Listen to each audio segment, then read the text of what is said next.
Alors, chers internautes, notre sujet du jour aujourd'hui a pour thème, ce n'est pas la CEI qui vote, mais c'est la CEI qui proclame les résultats. C'est une évidence même. Avant de faire mon développement, il faut que je rappelle une ou deux choses pour mettre tout le monde à l'aise. La première chose, ça s'adresse au PDCI. Quand le PDCI était au pouvoir, nous étions encore très jeunes, on n'a pas beaucoup vécu cette époque parce que moi je suis entré dans la presse seulement en novembre 2002, donc vous voyez que nous n'avons pas beaucoup vécu la période de BD, du Parti unique et autres, de temps de Messi et autres. C'est vrai que nous sommes des quadras, mais on n'a pas trop vécu cette époque. Il n'empêche, le PDCI avait refusé le principe du vote à 18 ans, le principe du bulletin unique. Je fais ces rappels pour en arriver à ma posture constante sur le fait que les trois grands que nous avons ne sont pas des démocrates. C'est la démonstration que je vais faire. Donc, suivez très bien mon raisonnement. C'était au temps de Bédier, il y a eu des discussions entre le Front républicain et le PDCI. Le PDCI a refusé le vote à 18 ans, le bulletin unique. Et le PDCI voulait que le scrutin soit organisé par les préfets. Ça avait achoppé sur cela jusqu'à ce qu'il y ait le coup d'État de 99. Donc, en matière de démocratie électorale, Henri Konan Bédier est très mal placé. Il faut que cela se soit déjà très clair. Ma démonstration consiste, je l'ai dit très clairement et très fermement, ma démonstration consiste à vous dire que les trois grands que nous avons, Henri Konan Bédier, Laurent Gbagbo et Alassane Ouattara, ne sont pas des démocrates du point de vue de la gouvernance électorale, de la transparence électorale. C'est ma démonstration. Deuxième chose, il y a eu donc pendant la transition militaire, la Commission électorale nationale indépendante, je dis bien Commission électorale nationale indépendante, CENI, ce n'était pas la CEI, dirigée par Honoré Dié. Honoré Dié n'était pas un proche de Robert Gueye, malgré le fait qu'il y a les mêmes lettres qui se retrouvent dans leurs noms respectifs. Honoré Dié est natif de Sakassou, pendant que Robert Gueye, père son âme, est natif de Kabakouma. Donc il n'y avait aucun rapport possible entre eux. Honoré Dié, nommé donc président de la Commission électorale nationale indépendante, la CENI, était issu de la société civile. Pourquoi est-ce que c'est lui qui est pris? Parce qu'à ce moment, il dirigeait un groupe des responsables de la société civile. J'ignore le nom, je ne sais pas, Jacques Dess ou je ne sais pas quoi, j'ignore, j'ai oublié le nom. Mais c'est comme ça que le consensus se fait autour de Honoré Dié, qui est nommé président de la CENI. Ok? Honoré Dié organise une élection présidentielle. Comme vous le savez, les candidatures avaient été rejetées par Tia Koné, qui s'est confessé par la suite. Voilà. Bon, je ne sais pas ce qu'il devient, mais de plus en plus, et ça fait partie aussi de mon intervention, c'est que nous devons criminaliser les gens qui interviennent dans le processus électoral. De sorte qu'un certain Yaoundé ne peut pas venir se dédire quelques mois après pour dire que j'étais possédé. Non, que nous étions tous possédés. Il faut que nous arrivions à criminaliser les responsabilités de tous ceux qui interviennent dans le processus électoral pour qu'ils soient poursuivis. Mon téléphone sonne. Pour qu'ils soient poursuivis dans un procès en criminalité. Je ne parle pas de délit, criminalité. Parce que quand tu mets en danger la vie de 3000 personnes, tu dois être poursuivi dans un procès en criminalité. Tu dois être poursuivi aux assises. Bref, c'était une parenthèse. Et donc, Honoré Dié a été nommé par Robert Gueye. Voilà où intervient Laurent Gbagbo. L'une des premières choses que fait Laurent Gbagbo, c'est de démanteler la Commission électorale nationale indépendante. Souvent, les Ivoiriens l'oublient. Souvent, les Ivoiriens l'oublient. Laurent Gbagbo a été le premier à détruire l'indépendance de la Commission électorale nationale indépendante en créant la Commission électorale indépendante, CEI. Dirigée par qui? Honoré Camille Odier, le magistrat Camille Odier, et à son âme aussi, qui se trouvait avec son proche, son ami. Donc, souvent quand j'écoute les gens du PDC du FPI tu veux donner des leçons de démocratie électorale. On est bien dans les cadres électoraux. Je ris parce qu'ils ne sont pas des démocrates. Donc, Bédié et Gbagbo sont fort clos en ce qui concerne la transparence électorale. Parce que la première personne qui refuse la transparence et l'indépendance de la commission électorale, c'est Bédié. La deuxième personne qui détruit l'indépendance de la commission électorale et qui nomme, tu commences à dire, je vous ai pris l'exemple de Honoré Dié et de Robert Gay pour dire que ce n'était pas des amis, pour dire que, mais en fin de compte, on peut nommer un proche à la commission électorale, on peut nommer un ami, eh bien, c'est Laurent Gbagbo. Voilà. Et donc, il y a eu ces petits rappels pour vous dire que ce que l'on reproche aujourd'hui à Alassane Ouattara, à savoir vouloir contrôler la commission électorale, eh bien, ses deux prédécesseurs en avaient fait autant. Les trois, je le répète, ces trois grands ne sont pas des démocrates. Et c'est le mal de la Côte d'Ivoire. C'est vraiment le mal de la Côte d'Ivoire. Alors, revenons à ce que dit l'arrêt de la Cour africaine. L'arrêt de la Cour africaine a été très clair. Ça n'est pas une recommandation. Il faut que les choses soient claires. Depuis tout le temps, le gouvernement le dit, recommandation de la commission de la Cour africaine. C'est faux. Les Ivoiriens doivent le savoir. C'est une Cour africaine de justice. C'est comme si tu vas porter plainte contre quelqu'un à la justice. La justice, là, prend des décisions exécutoires. On ne dit pas, non, non, écoute, Yao, tu es venu porter plainte contre Kofi. Bah, Kofi, tu as tort, donc, Kofi, bon, il faut voir si tu peux. Non. Une cour de justice prend des décisions et exige. La Cour africaine a exigé que la Côte d'Ivoire se dote d'une loi électorale équilibrée, juste, transparente, indépendante. Voilà ce que la Cour africaine a pris comme décision. Ça n'était pas une recommandation. J'écoute souvent les responsables du gouvernement qui disent recommandation. Ça n'est écrit nulle part. Prenez l'arrêt de la Cour africaine, vous allez voir, exige. C'est simple. Parce que c'est une cour de justice qui avait été saisie par l'APDH. Alors, la Cour africaine dit, votre cour est déséquilibrée parce que le pouvoir est surreprésenté. Alors, c'était 17 membres, avec vraiment une prédominance pour le parti au pouvoir, pour le groupement au pouvoir. Qu'est-ce que le gouvernement fait? Le gouvernement appelle des gens, des partis d'opposition, de la société civile, pour dire, ben, écoute, venez pour la discussion, voilà. Le gouvernement n'a jamais publié ses propositions à lui, jamais. Moi, j'ai vu les propositions du FPI, de Pascal Affi-N'Guesson.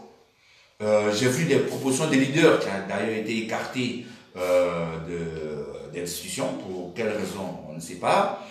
Et j'ai vu des recommandations, sinon des propositions de la société civile. Je n'ai jamais vu les propositions du PDCI qu'après qu'ils ont décidé de boycotter, ce qui pour moi n'était vraiment pas pertinent du point de vue de la stratégie. Et donc, la Cour dit équilibré. Mais qu'est-ce que le gouvernement fait? Il appelle des gens à des discussions, les gens tombent d'accord sur des choses, eux-mêmes ils sortent les points d'accord et les points de désaccord, et puis ils prennent un projet de réforme qui n'a rien à voir, alors absolument rien à voir, avec ni les points d'accord, ni les points de désaccord. Parce que, tout simplement, et le PDC avait eu raison de dire, bah, attention, donnez-nous les TDR, quoique, dans la stratégie, ils ont manqué des taxes. Ça veut dire quoi? Cela veut dire que le pouvoir avait déjà son agenda, avait déjà écrit son projet, avant même qu'il y ait une discussion, et donc c'était du saupoudrage. On va continuer à faire ça. On va continuer à ruser avec les Ivoiriens. On va continuer à ruser avec la démocratie. On va continuer à ruser avec la transparence. Et qu'est-ce que le pouvoir fait? De 17 moments, on tombe à 15. Mais les 15, qu'est-ce qui se passe? Ce qui se passe, c'est que on a 3 de l'opposition, 3 de la société civile, 3 du pouvoir. Et puis le reste, on se partage entre des structures, dont la présidence, dont le ministère de l'Intérieur, dont la Commission nationale des droits de l'homme de Côte d'Ivoire, qui est une structure gouvernementale créée par le président de la République et que le gouvernement veut faire passer pour la société civile. Et attendez, c'est une hérésie démocratique. Alors, on attend le ministre de l'Intérieur et d'autres pontes du RHDP défendre le postulat selon lequel on ne gagne pas une élection, ce n'est pas la CEI qui vote. On est tous d'accord, mais nous avons tous suivi le penalty, comment dire, la CAN, la finale de la CAN 2019. Mais pour en arriver là, je prends déjà l'exemple du congrès de l'Union nationale des journalistes de Côte d'Ivoire. Il y avait un arbitre. L'arbitre était un peu comme le président de la commission électorale, le Youssouf Bakayoko du jour. Mais le Youssouf Bakayoko du jour a pris sur lui, à l'issue, même pas à l'issue, au cours du congrès, de dire « je claque la porte ». Il avait le pouvoir de faire poursuivre les travaux. Il avait le pouvoir d'orienter les travaux. Mais il a dit « je claque la porte, je pars, je ne suis plus des travaux ». Pendant 2 jours, il a suivi les travaux et puis après, il a dit « je pars ». Bloqué, il a bloqué le congrès. Quand vous prenez la finale de la Coupe d'Afrique, ce n'est pas l'arbitre qui joue, on est tous d'accord.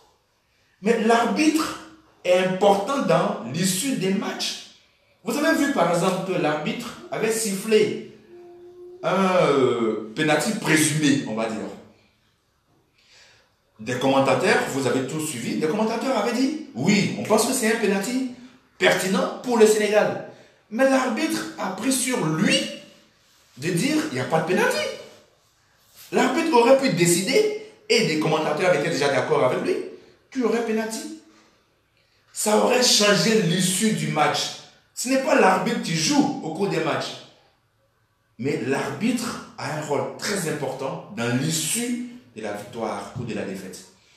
Pour dire que quand on me dit ce n'est pas la CEI qui vote, je suis d'accord, mais c'est la CEI qui proclame les résultats. On a tous vu ce qui s'est passé au plateau, où un vice-président de la CEI a donné instruction de transférer des urnes sur la base d'aucun test, des urnes du plateau à Cocody. N'eût été la vigilance des représentants des candidats, mais les gens auraient peut-être procédé à l'inversion des chiffres. Parce que la CEI reçoit les compilations des procès-verbaux et autres issus des bureaux de vote. Mais si les commissions, si les responsables qui sont dans cette commission décident par exemple de mettre un 3 à la place de 9, c'est une question de responsabilité. On a tous suivi le dossier de Grand Bassam. Grand Bassam. Prenez la décision, l'arrêt de la Chambre administrative de la Cour suprême. Le dernier arrêt. Je vous invite à reparcourir ce dernier arrêt de la Chambre administrative de la Cour suprême. Quand la CEI, qui ne vote pas, a décidé d'éliminer des bureaux de vote entiers dans le fief électoral du maire sortant, inversant donc l'issue du scrutin. Mais la CEI a pris sur elle la responsabilité d'éliminer. La CEI aurait pu prendre la responsabilité, par exemple, de faire reprendre le scrutin à ce niveau-là, parce que ça avait été déjà fait dans le Guémont, où ils ont décidé de reprendre dans un seul département. Donc ça, il y avait une jurisprudence en la matière. Tu pouvais dire, ben écoutez, il y avait des violences dans cette circonscription électorale, donc on reprend là. Mais la CEI n'a pas pris cette décision. La CEI a décidé d'éliminer, alors que c'était dans le fief d'un candidat. Mais prenez l'arrêt de la Chambre administrative de la Cour suprême. L'arrêt de la Chambre administrative de la Cour suprême dit, je résume, qu'elle valide la victoire du maire actuel, non pas parce qu'il a gagné loyalement, non, mais pour éviter les troubles. On n'est plus en démocratie, on est en politique. On n'est plus en démocratie, on n'est plus dans un jeu électoral, on est en politique. Et rappelez-vous, avant la prise de cette décision, il y a eu une conférence prononcée par le RHDP mettant en garde les magistrats sur le fait qu'ils allaient assumer tout débordement lié à une invalidation du scrutin. Ce n'est pas la CEI qui vote, mais c'est la CEI qui proclame les résultats. C'est la CEI qui a compétence d'orienter ces décisions. Voilà. Moi, je pense, voyez-vous, pour tout ce que j'ai dit là, c'est dans le cadre, si vous voulez, des informations. Mais je vais vous parler je vais vous dire ce que j'ai sur le cœur. Ce que j'ai sur le cœur, c'est que nous devons arrêter cela. Nous devons arrêter cela. De quoi a donc peur le RHDP, qui s'était majoritaire et qui veut contrôler, qui veut avoir le contrôle total sur la commission électorale qui, d'après lui-même, ne vote pas. Mais une commission qui ne vote pas d'après toi, alors que tu prétends être majoritaire, pourquoi tu refuses l'équilibre, l'indépendance? Et voyez-vous, j'avais oublié cela, mais même la société civile, vous avez vu par exemple la position du Poésie, de la Poésie, la plateforme pour l'observation des élections en Côte d'Ivoire. Mais vous avez vu sa position clivante. Écoutez, il faut qu'on arrête. Qu'est-ce que nous voulons pour la Côte d'Ivoire? En 2010, la CEI gagnait un blocage. Parce que d'abord, les acteurs ne se faisaient pas confiance. Parce que malgré tout ce qu'on dit, il y avait une surreprésentation aussi du pouvoir. Avec les ministères de l'Intérieur, le ministère de l'Économie, tout ça. Du fait de ce que l'opposition cherchait à contrôler, Laurent Gbagbo aussi cherchait à contrôler. C'est pourquoi je vous dis que ces leaders ne sont pas des démocrates. Parce qu'eux aussi, ils cherchent à contrôler la commission électorale. La preuve, c'est que ceux qui sont sans voix ont été éjectés, sans bruit. À savoir les religieux, qui ont été vraiment sans bruit éjectés de la commission centrale de la CEI. Qu'est-ce que nous voulons pour la Côte d'Ivoire? Est-ce que nous allons chercher à rester dans cette posture permanente, constante du passage en force? Parce que je vais vous donner mon sentiment. Mon sentiment, je peux me tromper, c'est une opinion, je vous dis bien c'est une opinion, c'est que le RHDP n'a pas en réalité confiance en sa majorité. Le RHDP, comme je l'ai dit, pense qu'il a une majorité ouïa-ouïa. C'est dire que, d'abord, parce que l'opposition significative, enfin, on ne dira pas cela, une partie de l'opposition n'a pas participé au scrutin. Tu peux être sûr de ta majorité. Comment? Première chose. Et rappelez-vous, Laurent Gbagbo, c'était quand même 45% au deuxième tour en 2010. Et les électeurs, la forte majorité des électeurs de Laurent Gbagbo, à part bien sûr ceux qui ont rallié, mais vraiment dans une minorité absolue, ceux qui ont rallié le camp Ouattara, ceux-là ils demeurent.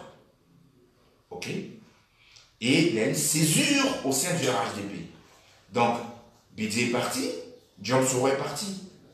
Le RHDP se limite aujourd'hui au RDR et aux dissidents du PDCI et accessoirement à l'UDPCI qui ne croit pas trop, en tout cas une partie, ne croit pas trop à ce projet, refuse le projet de dissolution. Cela veut dire, c'est mon sentiment, je peux me tromper, c'est que l'UDPCI de Mabrit Wapos se prépare à faire des arrangements pour le second tour en 2020. Retenez bien ce que j'ai dit. Et donc, mon sentiment, mon opinion, c'est que le RHDP, ayant conscience qu'il n'est pas majoritaire, cherche par tous les moyens, comme les moyens utilisés au plateau, comme les moyens utilisés à Grand Bassam, cherche par tous les moyens à opérer, je vais dire, à passer en 2020. Mais rappelons-nous notre histoire. Rappelons-nous notre histoire. La Côte d'Ivoire a fait la première révolution du 21e siècle en Afrique. On l'oublie souvent. Je répète, la Côte d'Ivoire a fait la première révolution du 21e siècle en Afrique. Nous étions le 26 octobre 2000, quand, après des blocages des Ivoiriens, nous étions encore très jeunes, c'était ma première marche, certainement ma dernière. Non, c'était pas ma dernière. Ma première marche, nous sommes sortis dans la rue pour dire stop. Nous étions très jeunes, mais nous sommes sortis dans la rue pour dire stop. La Côte d'Ivoire a opéré la première révolution du 21e siècle en Afrique. Il n'y avait ni Facebook, ni Twitter, ni WhatsApp, ni SMS. La Côte d'Ivoire a réussi cette révolution, les mains nues. Et la transition militaire avait fait seulement 10 mois.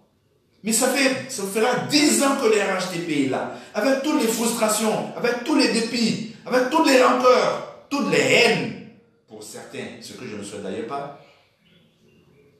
Attention, si vous ne le gagnez pas loyalement, l'histoire va se réécrire.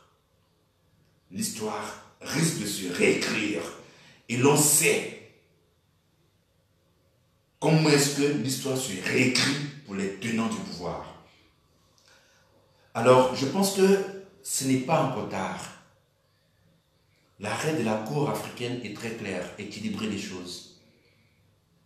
Le test est passé en commission. Moi, j'en appelle vraiment à la conscience citoyenne républicaine, démocratique des députés du RHDP, qui, du fait de ce qu'ils sont en train de transformer l'Assemblée nationale en caisse d'enregistrement, augmentent le dépit au sein de la population. Il faut avoir conscience de cela. Ce n'est pas encore tard. Il n'est pas encore tard de rendre cette commission électorale indépendante. Mais il n'y a pas que cela, parce qu'on est focalisé sur la recomposition. La recomposition n'est qu'un aspect de la réforme.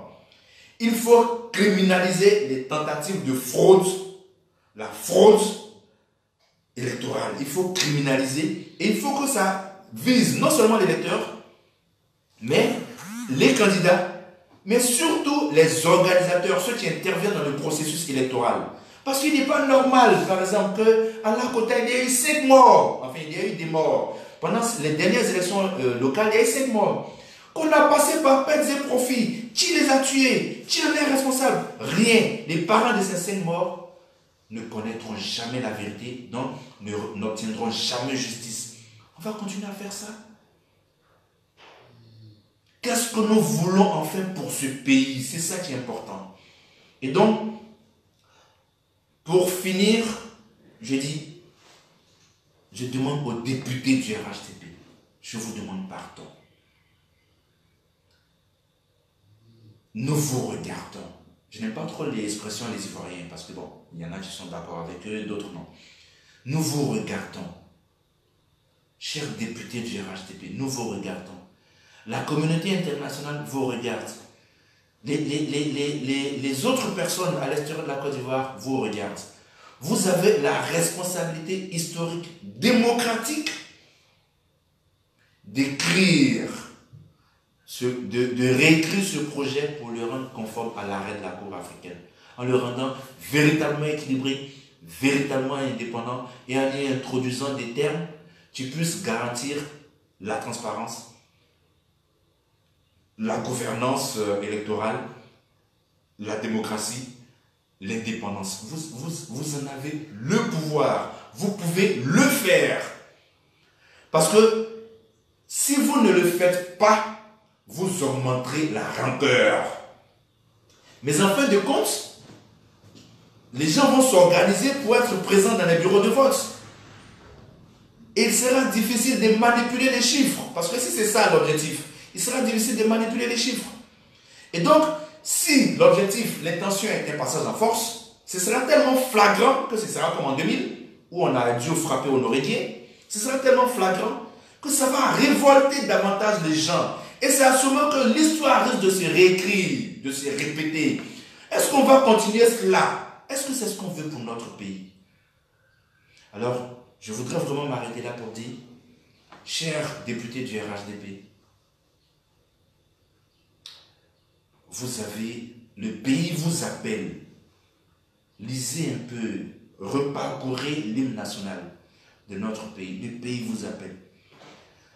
Vous avez le devoir historique d'écrire une nouvelle page de notre histoire, parce que le président de la République a manqué ce coach fondamental qui allait le faire entrer dans l'histoire en dotant la Côte d'Ivoire d'une commission vraiment indépendante qui allait s'inscrire dans la durée. Il a manqué, il a volontairement raté ce coach important. Vous pouvez rattraper les choses. Vous avez le devoir de rattraper les choses. Vous avez le pouvoir de rattraper les choses. Que Dieu nous bénisse. Merci à tous.